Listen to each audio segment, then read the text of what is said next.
ancien épisode hors norme sur Let's Talk, nous voici sur la grande plage de Biarritz, pieds dans l'eau, genoux dans l'eau, et on reçoit Romain et Anthony. Anthony, salut. Salut, enchanté. Salut. Romain, ça va? Est-ce que t'es prêt? Enchanté, Raphaël. La petite phrase d'intro, c'était une course de dingue, un petit peu barjo, et donc situation et contexte un peu barjo pour tourner ce podcast. Et donc on va aller droit au sujet. Anthony et Romain sont les cofondateurs et les co-créateurs du coup de cette course qui va voir le jeu au mois d'octobre prochain, Euskal Race.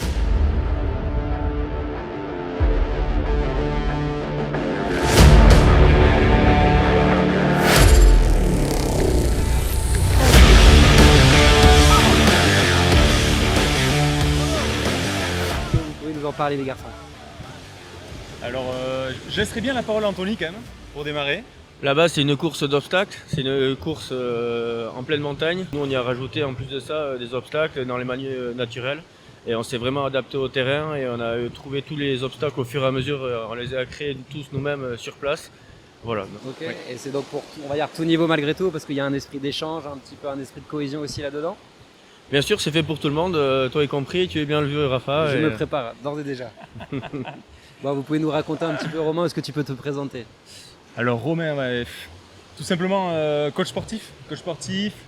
Et c'est Anthony, que je connais depuis quelques années, qui depuis quelques années me tanne par rapport à cette course à obstacles, qui me dit mais arrête ces formations que tu délivres, voilà, arrête, ça c'est pas pour toi, maintenant il faut que tu me fasses une course à obstacles. Il n'y en a plus ici, dans le 6-4, il n'y en a plus, il faut que tu en fasses une.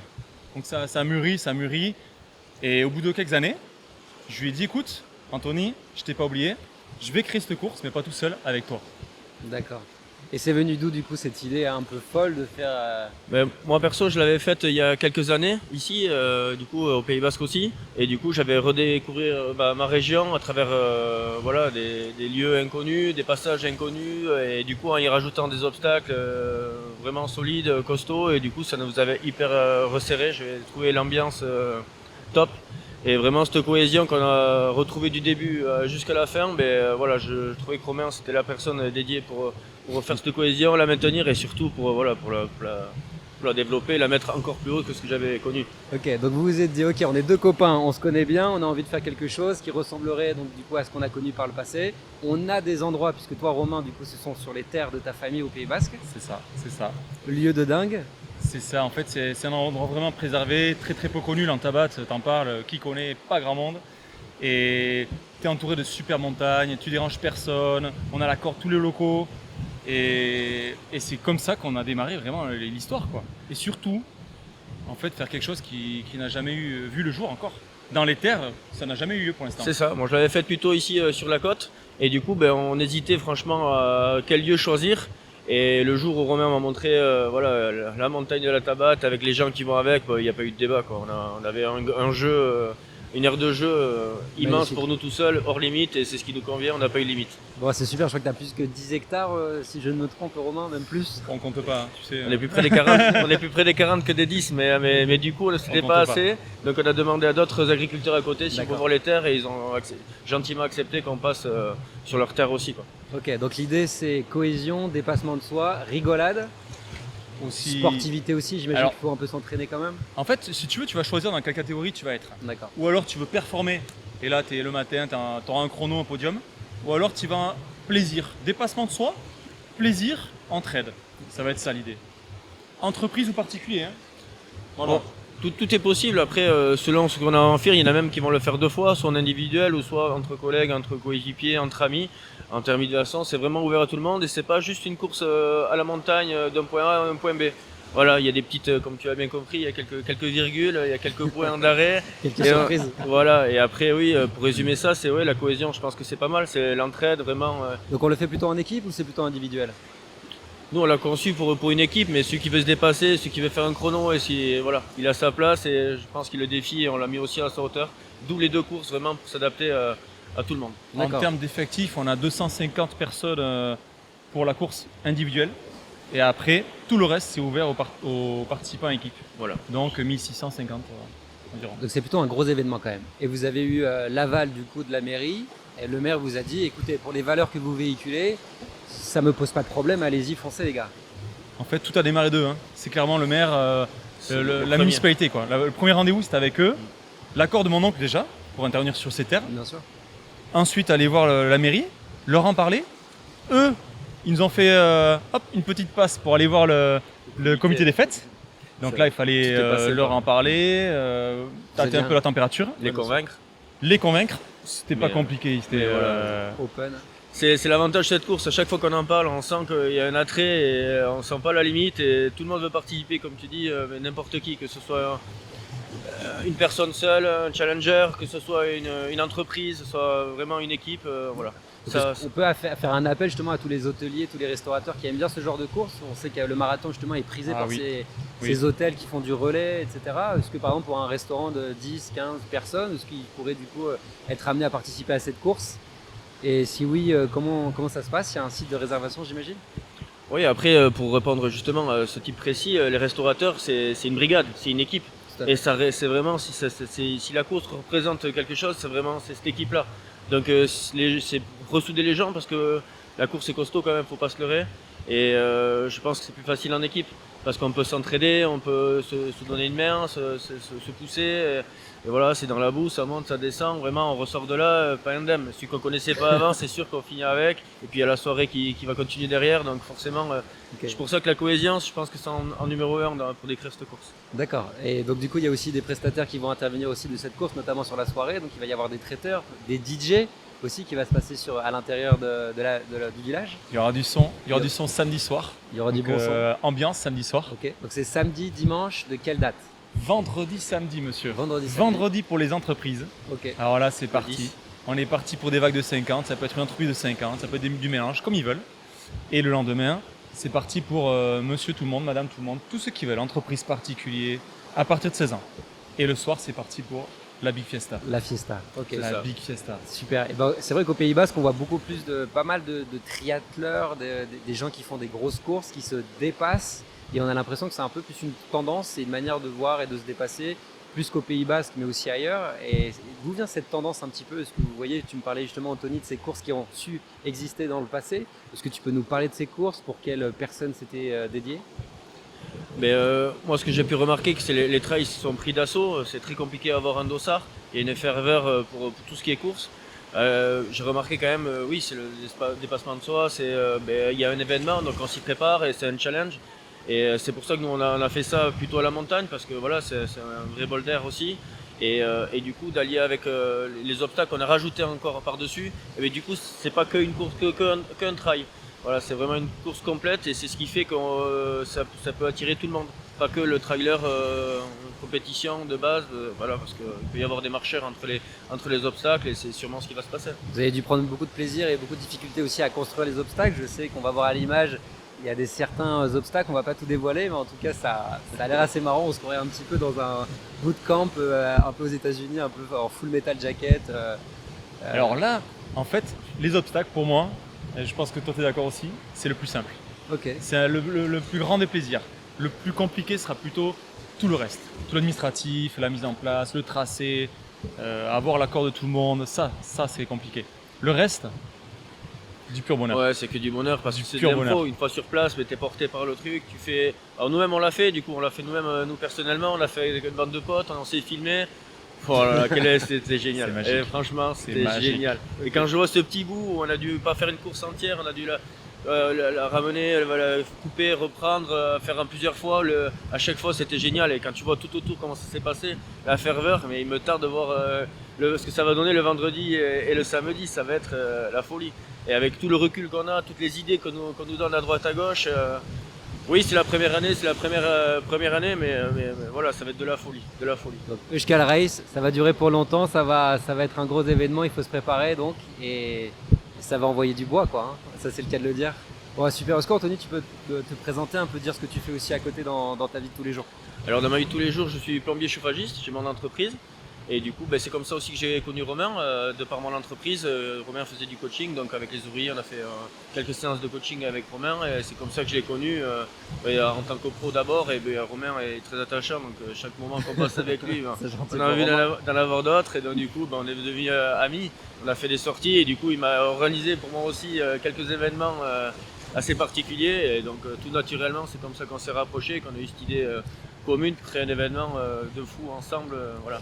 Un truc de malade. Et donc du coup, vous êtes rencontrés aussi sur des événements entrepreneurs, on va dire, de cadres dirigeants, avec cette formation que fait et qu'organise Romain. Non, pour l'instant, Anthony a plutôt vécu le côté client, D'accord. le côté Tu viens pas organisateur, Expérience. plutôt voilà, c'est ça. Et là, il n'avait plus le choix maintenant. Je lui ai dit, écoute, c'est de l'autre côté quoi. Ça donne envie, ouais. Tu es passé de l'autre côté et maintenant organisateur. Et donc du coup, tu vois les deux côtés et tu aimes bien justement organiser, préparer, penser pour... Pour l'instant, la balance, elle est... elle est en train de balancer de l'autre côté, oui. C'est sûr que j'ai mis le doigt dedans, j'ai mis plus que le doigt, j'ai goûté à ça. J'ai vu la satisfaction que j'ai aujourd'hui en créant ces courses-là, j'aurais jamais dans mon métier. Donc oui, la bascule, elle s'est fait naturellement, elle va se faire et voilà. Tu as une petite équipe du coup qui t'accompagne dans la boîte de plomberie. Ouais, on a une petite équipe et du coup voilà, c'est pour ça que j'ai la chance de pouvoir aussi gérer autrement les choses et pouvoir faire cette balance et passer plus de temps avec moi-même à organiser cette course-là. Tu vas y participer avec tes gars peut-être ou... Oui, c'est prévu. Ça y Pas est, que, ils sont au bien courant sûr. et... Ah mais ils sont contaminés forcément. Tu m'écoutes 5 minutes, même toi tu vas y passer, tu Eh oui, n'auras pas le choix. Romain il a contaminé tout le monde, ça y est. Sa fièvre de Tu sais pas, mais t'es motivante, inscrit. Ouais. ça y est. Je Bon, te donne super. une heure et une date. Ouais. Bon, on va se préparer pour tout ça, c'est super. Et donc toi, Romain, on va passer donc du coup à toi, à tout ce que tu fais à côté. Est-ce que si tu veux nous faire un changement de t-shirt vulcanostatique T'es prêt?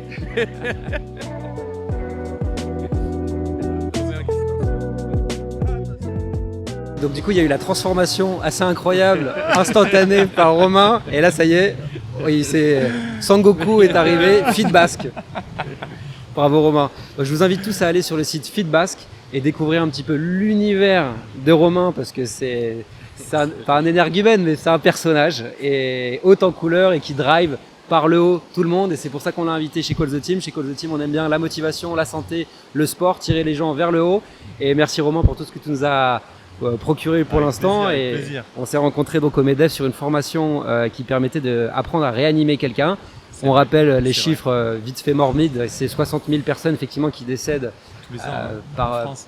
par arrêt cardiaque et donc C'est du ça. coup on peut justement contribuer et ne pas se dire bah tiens mon collègue ou je vais appeler Romain s'il se passe quelque chose. Non, je prends ma responsabilité en tant que citoyen, en tant que collègue, en tant que chef de patron pour pouvoir intervenir si jamais il se passe quelque chose. Je ne vais pas dire que c'est pas très compliqué, on apprend les rudiments et après on le fait. Donc merci à toi pour cette formation organisée par le MEDEF, ça a été super bien organisé par Claire Mines C'est vrai. et c'est comme ça qu'on s'est rencontrés. C'est vrai. Et du coup tu fais ça depuis longtemps, qu'est-ce qui t'a amené à faire de la formation? C'est vrai que tu sais pas beaucoup tout ça, toi. En gros, le Covid. Ok. Moi, j'étais enseignant, professeur des écoles, région parisienne, originaire d'ici. Covid, tournant dans ma vie, comme beaucoup de personnes. Et là, Incroyable. j'ai voulu revenir ici, Incroyable. si tu veux, un peu dans mes terres, mes racines. Et mon épouse, qui a le sang de l'entrepreneuriat, m'a dit écoute, toi, t'as pas le poste que tu veux ici, écoute, il faut que tu le crées maintenant. Voilà, c'est tout. On va pas se morfondre, on va le créer. Donc, j'ai ouvert mon entreprise, zéro client, zéro de chômage, en avant. Ok. Du coaching 100%, quelques formations gestes et posture, de par ma formation de fac de sport, donc tout ce qui est Tu étais anatomie, physiologie. prof de sport dans une fac. Alors non, Non. j'ai fait licence TAPS, donc D'accord. 3 ans d'études de fac de sport, qui m'ont amené ensuite à être enseignant prof des écoles. Et moi, j'ai pas travaillé dans le sport au départ. D'accord. J'étais vraiment professeur des écoles. Sauf que j'avais la base pour être coach sportif sans problème. Et ce qui s'est passé, donc j'ai créé mon entreprise ici, Fit Basque, tourné 80% autour du sport, 20% autour des formations en gestes et posture et team building, journée cohésion. Et en fait, l'expérience, les entreprises tout simplement m'ont demandé mais punaise, tu formes pas en secourisme toi? Et ben non, je forme pas dans le secourisme, non. Et bon, moi quand quelqu'un me parle, si c'est quelque chose qui peut m'attirer, personnellement, professionnellement, je vais aller plus loin. Et donc je me suis formé là-dedans, j'ai adoré, j'ai sauvé des personnes, on m'a sauvé, réellement, littéralement. C'est vrai. Et ça m'a transformé, ce que tu as énoncé juste Allô. avant, avec 2 mains tu peux sauver quelqu'un, c'est vrai. Là, s'il y en a un qui fait un arrêt cardiaque maintenant, on a 10 minutes pour agir et pas plus. Le délai d'intervention des pompiers, on est sur les 13 minutes en France. C'est agir. J'aimerais bien démystifier un petit peu juste ces principes de base, de fond des premiers secours, parce que pour les gens qui n'ont jamais abordé ces sujets-là, ça peut paraître complètement lunaire. Et en fait, en le faisant, bon, on a fait une mini-session très rapide, effectivement, on peut aller beaucoup plus loin Oui. sur la connaissance, mais en tout cas, les premiers gestes, c'est déjà savoir si la personne respire. Tout à fait. Et après, je te laisse continuer. Voilà, ça va être si la personne est inconsciente, donc elle ne répond pas tout simplement à nos questions, elle ne réagit pas à nos consignes, et qu'on a un doute, le moindre doute de respiration, il faut attaquer un massage. Et là, c'est pas compliqué, c'est prendre ses deux mains, les crocheter, et avec le talon de la main, venir partie médiane du thorax, moitié inférieure, et on y va, on appuie, on relâche, on enfonce d'un tiers de la poitrine, on fait ce qu'on peut, on alerte, et on y va. Quoi. Donc petit 1, on essaie de savoir si la personne respire. Donc là, on va lui tirer un petit peu le menton pour savoir et tendre l'oreille. Ça ne sert plus, on ne prend plus trop le pouls sauf au cinéma. Sinon, donc on écoute si effectivement il y a une pulsation. Et dans ce cas-là, on va venir appuyer assez fort. Hein. Donc du coup, il ne faut pas hésiter. Tu le disais, on va même jusqu'à briser quelques os. Bien sûr. Il ne faut pas hésiter. Et tu as un mannequin justement avec des couleurs qui permet de savoir si on a la bonne pression. C'est ça. C'est extrêmement réaliste. C'est utilisé par énormément de services de secours. C'est fait pour vraiment sentir un enfoncement qui est de 5 à 6 cm. Je le rappelle, c'est quand même conséquent. Si on s'enfonce très très peu, on va exercer aucune pression ni sur le cœur ni sur les poumons. Donc en fait, on est inutile, clairement. Ok, donc ça c'est super important. Et donc du coup après, il y a la deuxième phase qui est avec le défibrillateur pour les plus grosses entreprises. Donc nous, dans certains hôtels, effectivement, il y a un défibrillateur qui est un accompagnant puisque du coup, pas la personne, mais le défibrillateur va nous parler, va nous faire suivre un protocole en mettant des patchs et pouvoir après exercer donc du coup des pulsions électrostatiques. En fait, ça va très très loin, c'est qu'il y a carrément un diagnostic qui est fait par la machine hein, et ça ne remplacera pas une personne. Les chances de survie d'une victime qui est secourue avec un défibrillateur, c'est vraiment drastique. Hein. Ça peut être x2, x3 les chances de survie. Comme tu le proposes Anthony, c'est vrai que tous les restaurateurs et les hôteliers, bon c'est vrai que c'est bien de faire ces formations-là avec Romain. Je vous invite d'aller sur son site Feedbasque. On dirait un aventurier américain qui a traversé l'Amazonie, la Sibérie et la Bolivie. D'ailleurs, il y en a un des trois qui est vrai puisque... La Bolivie, c'est sûr. Et la Bolivie, voilà. L'Amérique du Sud en entier, c'est parfait. Ah oui, carrément. Ah, ok, oui. alors raconte-nous ça parce que c'est incroyable. Oui, bien sûr. En gros, si tu veux, on a tous notre quotidien avec des alarmes, avec des obligations familiales, professionnelles, tous. Toi, tu vas regarder l'heure au bout d'un moment, voilà, c'est important. Et là, mon objectif, c'était au moins 6 mois dans ma vie, n'avoir aucune obligation, aucune contrainte à part le jour de mon billet retour pour le vol en Europe. C'est tout. Et à partir de là, j'avais un point de départ, un point d'arrivée, basta, un vélo. C'était quoi le point d'arrivée et le point de départ? Le point de départ, alors on va parler en France, c'était là où j'habitais, région parisienne, Seine-et-Marne. Okay. Point d'arrivée, il y a eu un vol en Amérique du Sud entre-temps. Et à qui me demande, t'as fait un pédalo, non? Et en Amérique du Sud, c'était Santiago de Chile. Okay. Voilà. Je suis allé bien plus bas encore, hein. Je suis allé en Patagonie, où j'ai rencontré mon épouse. Ah, incroyable. Voilà. Donc du coup, l'avenir, c'est des belles histoires là, je trouve aujourd'hui. Et donc du coup, tu l'as rencontrée là-bas. Donc elle est d'origine d'Amérique du Sud. Elle est brésilienne. Brésilienne. Ok. Oui. Et t'es retourné après sur ton point de départ pour repartir en France, Santiago. C'est ça. Ok. C'est ça. Et quel est ton plus beau souvenir du coup en Amérique du Sud? Mon plus beau souvenir, il y en a plusieurs si tu veux. Il n'y en a pas un. J'ai des flashbacks parfois dans ma journée comme ça. Pouf, je me revois en haut d'un col. Je me revois dans un lieu que peu de monde, de personnes a la chance de le voir. Mais c'est un ressenti, hein. C'est pas une beauté subjective, hein. Objective, pardon. Et voilà, ça va être ça, des moments de liberté absolue. Tu me fais penser un petit peu à l'aventurier Horn. Michael Horn. Et t'as un petit peu son physique, etc. Je sais pas si tu pars qu'avec un couteau et une... Eh bien écoute, tu sais que ça a commencé en plaine, cette aventure. Okay. Petit à petit dans du relief, en tandem, hein, avec voilà, quelqu'un qui était moins sportif que moi, donc il fallait compenser tout ça. Le Mont Ventoux a été un des tests de freinage, d'ascension aussi, du point de vue des pignons, tu vois, mécanique, hein, pur et dur. En descente, rien que le poids de 2 personnes, les sacoches de 2 personnes, le piston de la manette frein arrière ne fonctionnait plus. Elle avait fusionné. Le liquide de freinage avait tellement chauffé que ça avait fait fondre une pièce. Donc plus d'action possible. Et là tu te dis, bon ben, nous on est parti pour la Cordillère des Andes. Là c'est du 5000 d'altitude, c'est pas un petit 2000. On a des choses à revoir. Et si tu veux, ça a commencé comme ça et ça a fini à des cols à 5002, à moins 20 degrés la nuit, avec filtrer son eau, prendre des bonnes décisions, parce que tu prends une mauvaise décision, t'as plus de réseau, t'as plus rien, tu peux y rester. Le mal aigu des montagnes, c'est pas une blague. Tu peux faire un édème pulmonaire, cérébral, c'est terminé. Ça serait quoi ton prochain voyage? Moi j'avoue, si j'ai un rêve, du coup, ça serait de traverser par exemple un grand pays, soit en moto, soit en vélo, soit faire quelque chose comme ça. Je sais pas si toi t'as des rêves comme ça, on doit en partager quelques-uns. Moi, ça serait peut-être en voilier, tu vois. Ah ouais. Peut-être l'océan maintenant. Oui. Ah, bah, ça me fait peur ça. J'ai fait les terres, peut-être en voilier. Ok. Parce que la moto, bon, c'est un vélo qui avance Oui, tout seul, c'est quoi. plus facile peut-être. Un voilier, ça commence à être intéressant. Il y a les fonds, il y a les courants, les vents. Ça pourrait être sympa. Ok, super. Donc t'as ça en tête un petit peu. Ça pourrait. Ouais. Ça pourrait. Ok.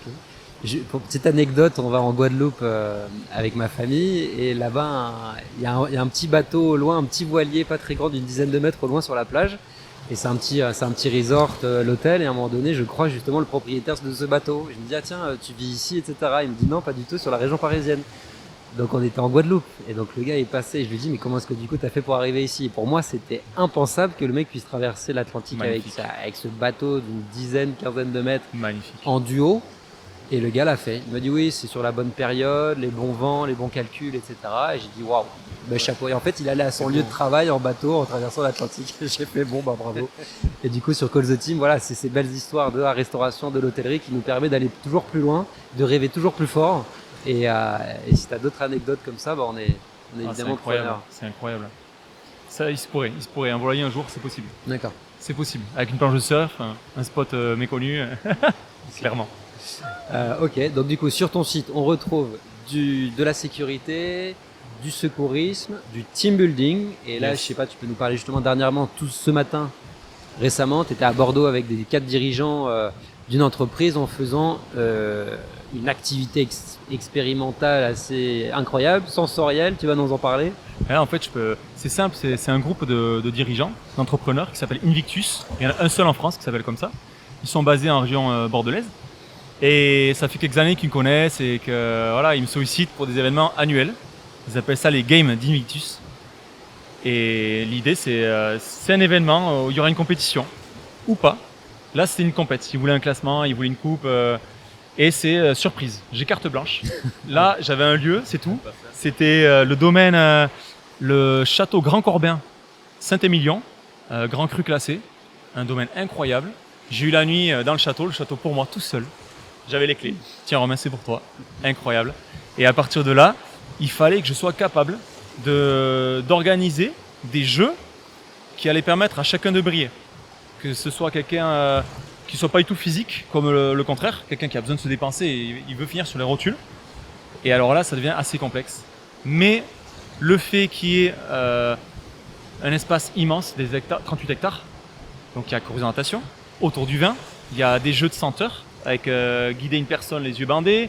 Il y a un escape game pour ceux qui sont vraiment pas physiques, qui ont une allergie dès que je parle d'effort.